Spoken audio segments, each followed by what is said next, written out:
Grace Minnick. I am an entrepreneurship and corporate innovation major with a music minor.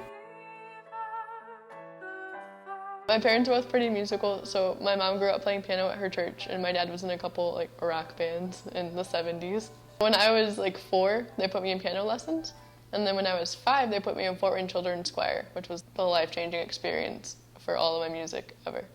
Actually, I started playing original songs with the choir, for the first time. I would play at talent shows and stuff with them, so they were the first inspiration for me to start working on my own stuff, aside from just choral singing. When I was 4, I discovered Celine Dion, and she's been huge for me, which is really silly. If you listen to my music, you probably don't get any of that. But that was big. And then now that I'm an adult, I'm really into the Beatles, and that's been really influential. When I describe my music, I usually say it's folk pop, but then with elements of blues and jazz, and also classical vocal training. I was primarily playing piano, and then when I was 12, 13, my dad was like, okay, that's cool. You can't be a performer if you play piano. So he set me up with Sunny Taylor, who is a performer in Fort Wayne. And then we started taking guitar lessons together, and she's a songwriter, so she mentored me throughout elementary school and middle school and high school. From being around all the musicians as a kid, I've learned that being a musician today is not about being talented. In order to be a musician, you kind of have to be a business person first.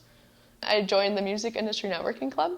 It's called Mink. So Mink was instrumental in everything. I went there for the first meeting and I was like, hi, I play ukulele, and they were like, okay, cool, we'll use that. So Mink focuses on promotion and getting hands-on experience for what it takes to put on a show.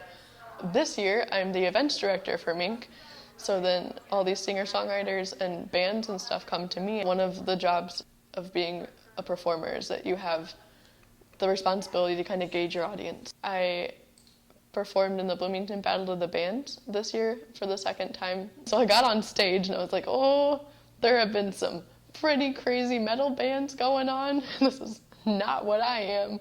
I'm just kind of cute little ukulele girl. So I started playing my songs, and by the end of my set, they were cheering and yelling really loudly and super excited about my music. I was standing in the same place that John Mellencamp has been standing many times, and it's such a small, intimate venue that being on the Bluebird stage performing was just so cool.